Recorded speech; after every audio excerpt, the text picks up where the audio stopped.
refraction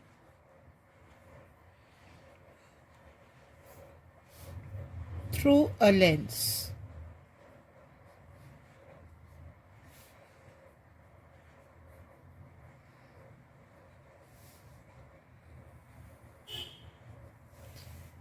Now, what is a lens?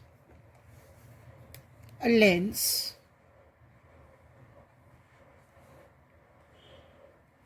is a transparent refracting medium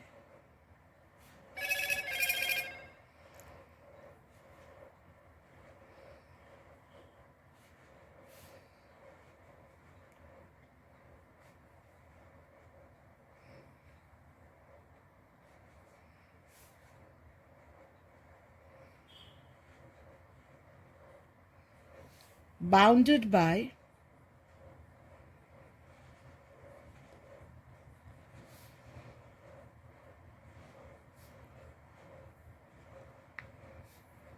two curved surfaces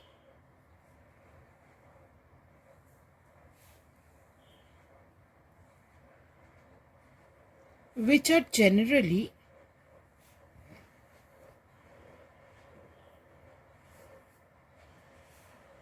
spherical.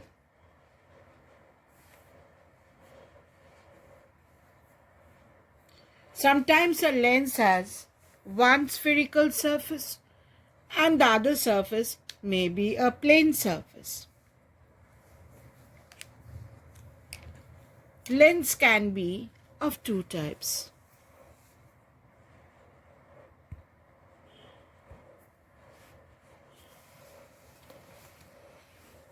It can be of two types.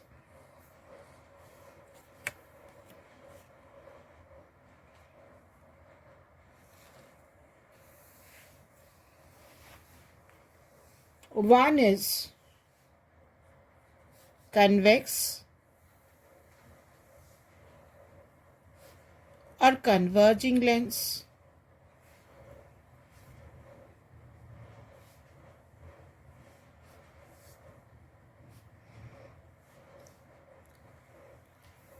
The other is concave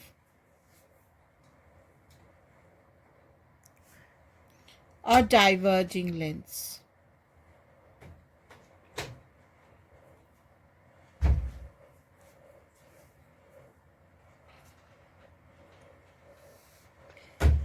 A convex lens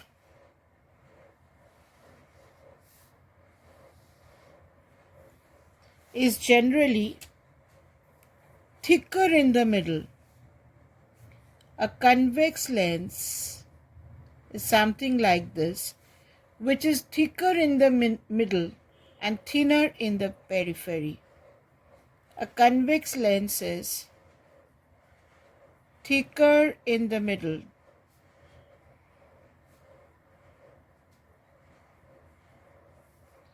and thinner in the periphery.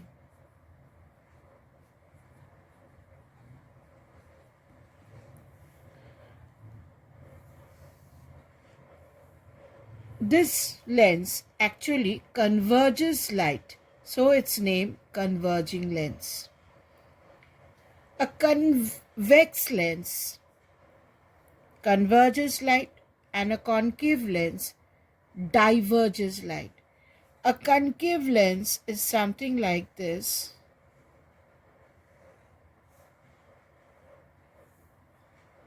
It is thicker in the periphery.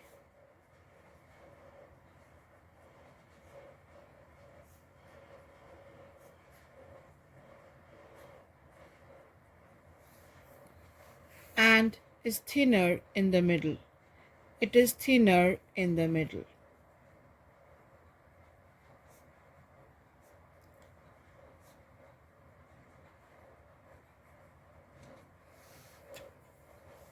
Convex lens can be of three types. It can be of three types. Similarly, a concave lens can be of three types.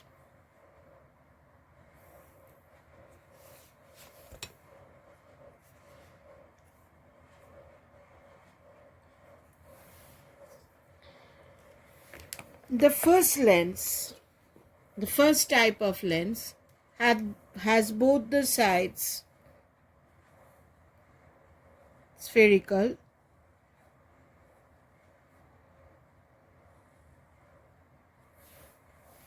it has both the sides convex, so the name biconvex lens. If the convex lens has one side plane and the other side convex, we call it plano-convex.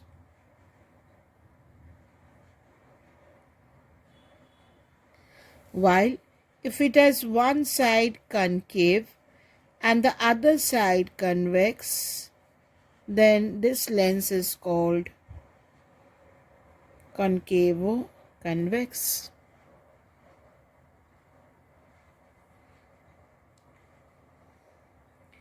Similarly, in concave lens, we can have biconcave lens, both the sides concave,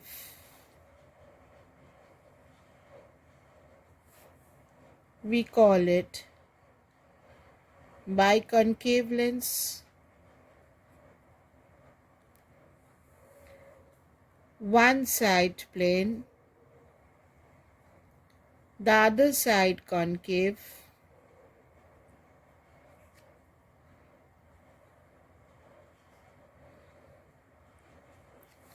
we call it plano-concave.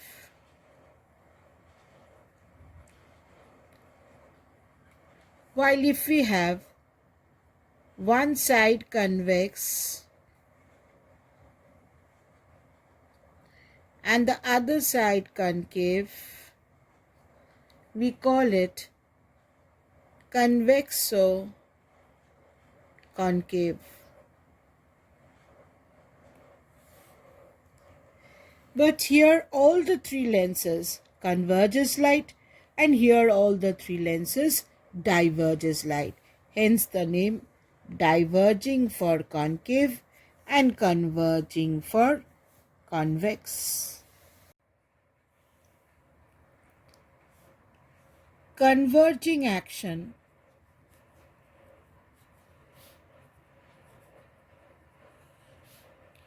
of convex lens.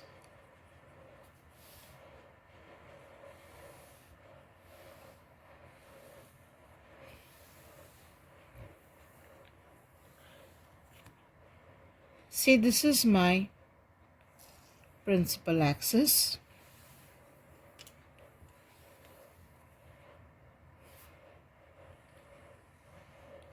This is my convex lens. Now this, if you complete the sphere in this part, the center is somewhere here. This is the center of the first surface. And if you complete this sphere, then the center will lie here. This is the first surface and this is the second surface. C1 is the center of the first surface and C2 is the center of the second surface. If you complete the sphere, see, a ray of light is falling on this sphere.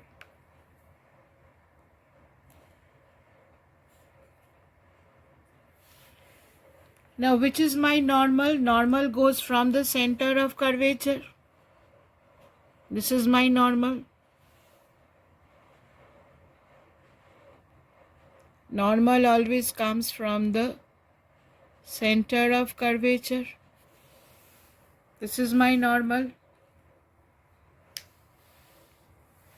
Now this is my denser medium because it is glass.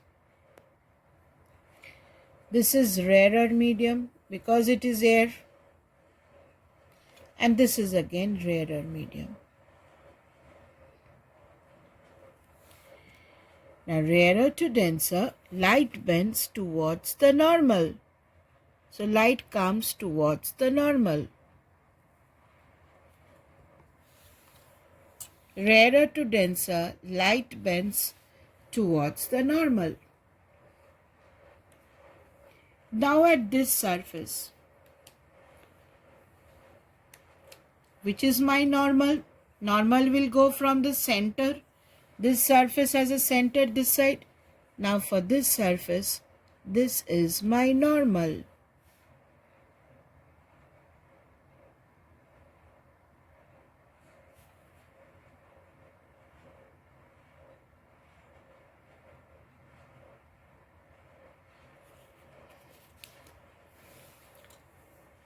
This is my normal for the second surface.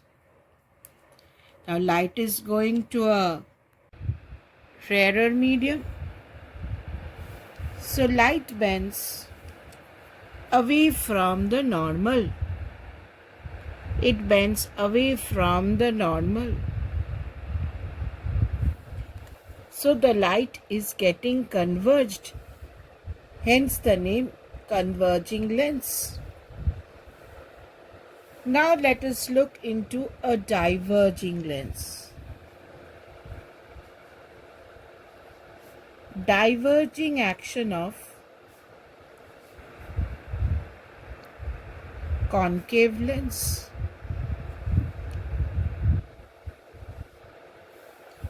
So this is my principal axis.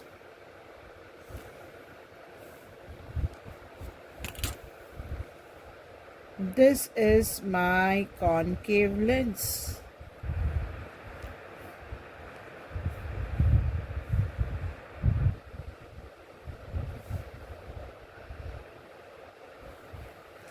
Now if this circle is completed, the center of this surface is this side, and if this circle is completed, the center of the first surface is this side. This is the first surface, this is the second surface, this surface has centered this side, and this surface has centered this side. Now a ray of light is incident on this first surface. Now normal comes from the center. So this surface has centered here. So this is my first normal. This is my first normal.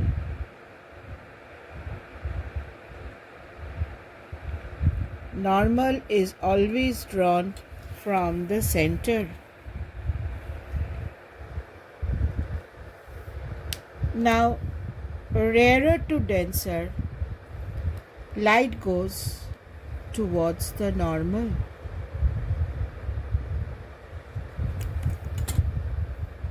This is my rarer medium. This is glass, denser. And this is again rarer. So rarer to denser, light goes towards the normal. In the second surface, my normal is from the center of that surface. So here, my normal will come from this surface.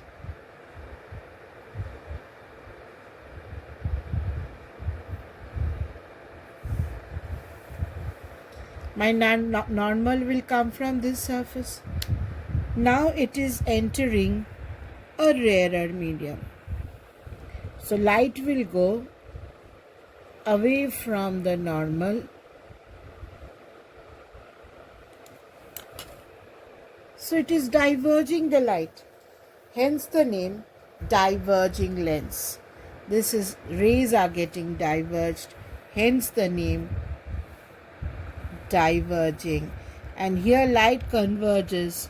Hence the name converging.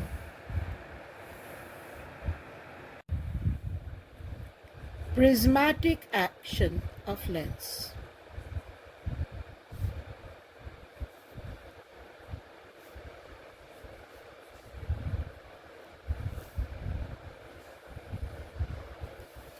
Now, if we take a prism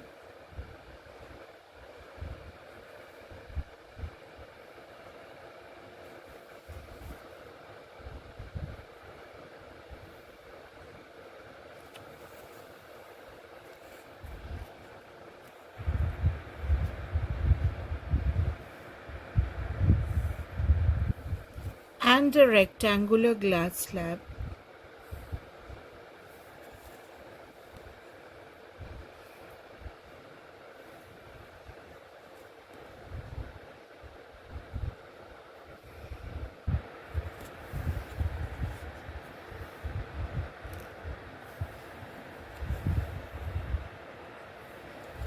and a ray of light is incident on it. A ray of light is incident on this prism or on this glass slab.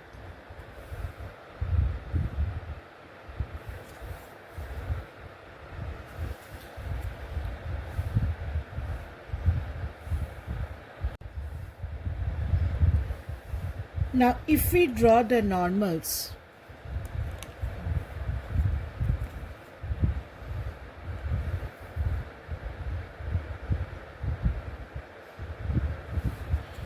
this is my normal.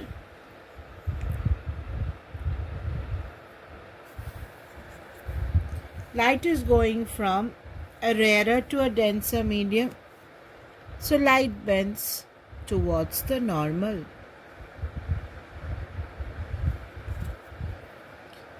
Here also, if the glass slab wouldn't have been there, light would have gone out straight.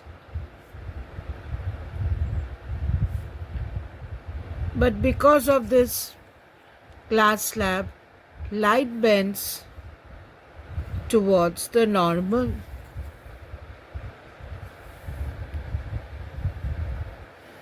Here again, if we draw the normal,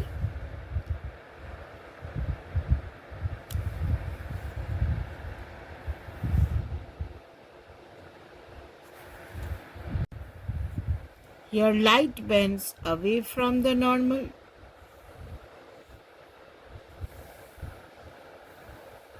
Here also light bends away from the normal and the emergent rays go parallel to the direction of the incident ray. So if we remember, in a prism,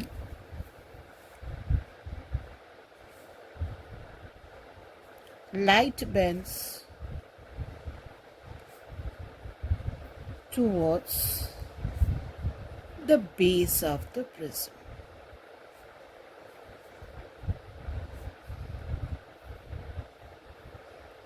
And in a glass slab,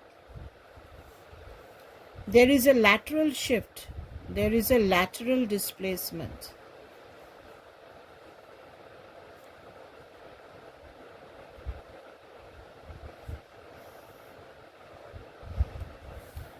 This is my lateral displacement.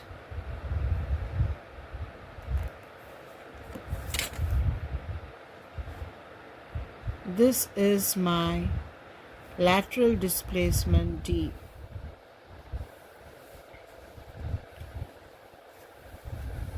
Now, if we take a convex lens and a concave lens,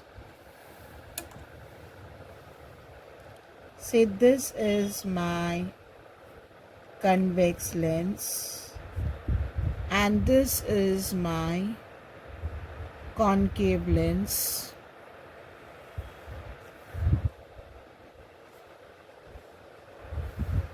I can divide the lens into small prisms.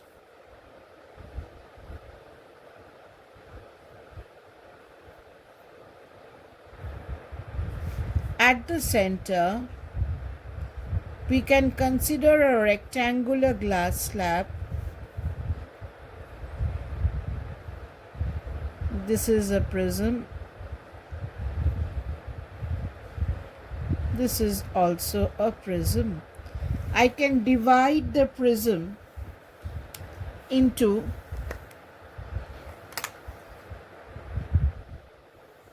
I can divide the lens into small prisms.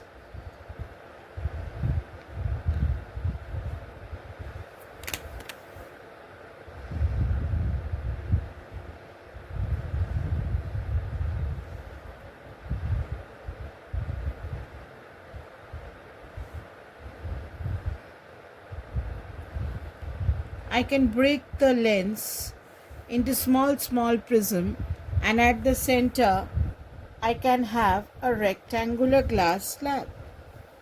Similarly here, I can break it into prisms. Prism is one side should be broad, center is a rectangular glass slab. This is also a prism, and this is also a prism. I can break the lens into small parts.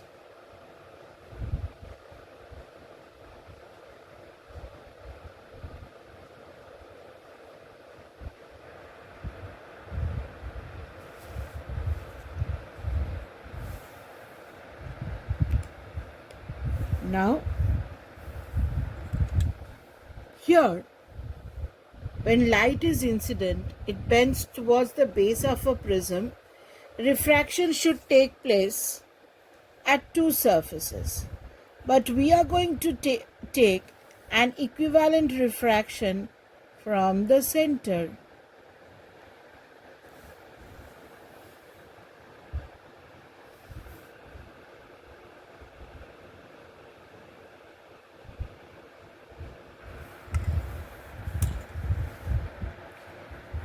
So, refraction should have been when light enters and leaves.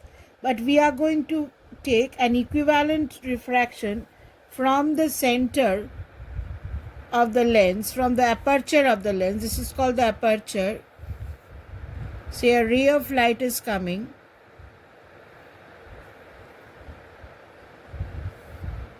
Here and here. Now light should bend towards the base of the prism. It should go towards the base. So light is coming towards the base.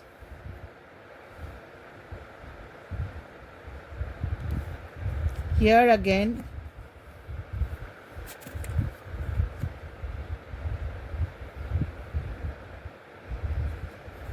Light should go towards the base.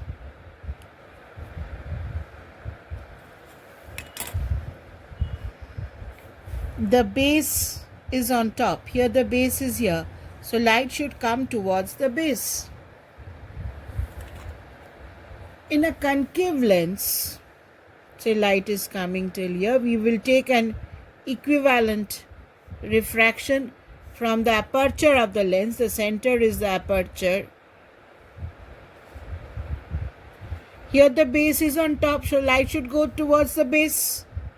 So light should go towards the base.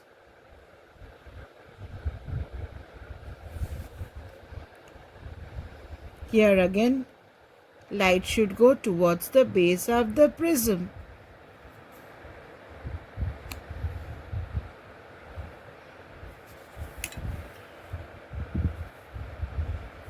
The base is beneath, it is coming towards the base, and here the base is on top, it is going towards the base.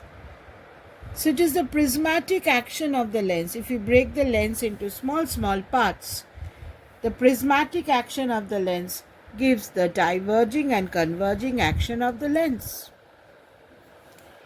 Now we are left with the center rectangular part. Now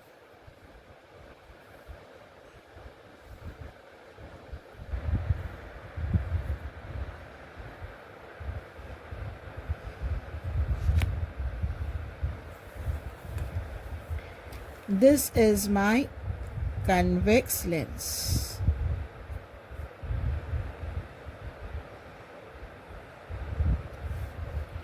This is my concave lens.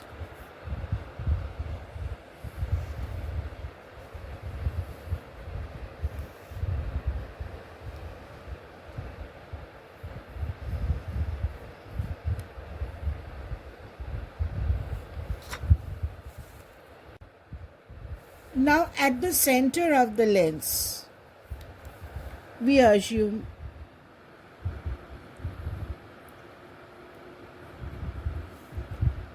the glass slab.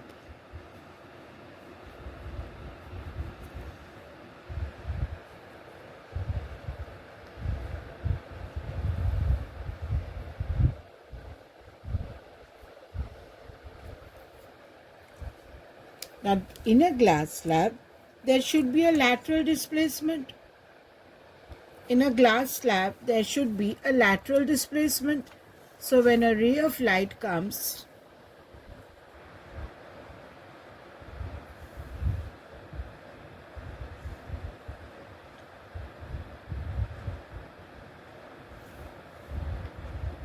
it should suffer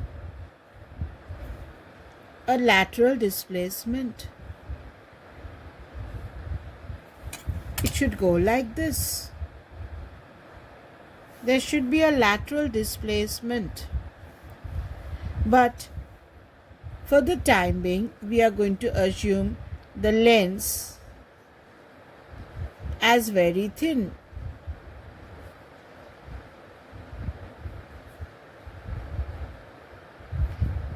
So if you consider the lens to be very thin, a ray, we will assume the lateral displacement negligible, because lateral displacement is directly proportional to the thickness of the glass slab.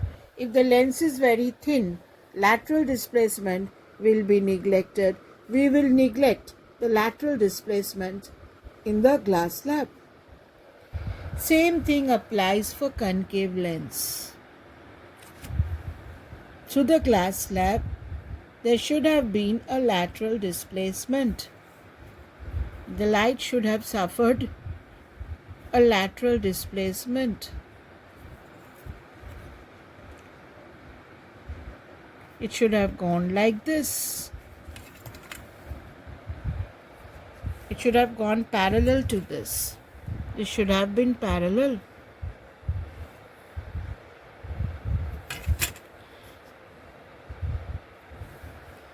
There should have been a lateral displacement. But here again, we will assume the lens to be very, very thin. We will assume the lens to be very, very thin, and we will neglect the lateral displacement through the glass slab. A ray through the center will go out straight. So, in a prism we know light deviates towards the base, and in a glass slab we know there is lateral displacement. A lens can be broken into prisms and glass slabs. Actually, refraction should take place at both the surfaces, but we will assume the effective, this is just an equivalent formula. This is not the real case. Real case light should have suffered refraction on first and second surfaces. This is an equivalent formula. We will assume that we'll add up both the deviations, and we will draw the deviations from the center so that the diagram does not become complicated. So here the prism has a base at the bottom, and here the prism has a base here. Now light goes towards the base of the prism, so it converges, and this point is called the focus, which we will learn later. Here again we have the prism with a base on top. Light goes towards the base, and when extended backward, it will come and meet at a point called the focus. Now we are left with the center glass slab where there should have been a lateral displacement. It should have been a lateral displacement.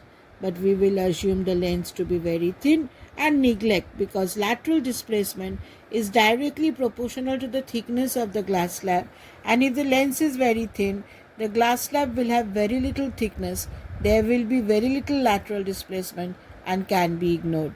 Similarly, in case of concave lens, there should have been a lateral displacement, but we will ignore the lateral displacement considering the lens to be very, very thin.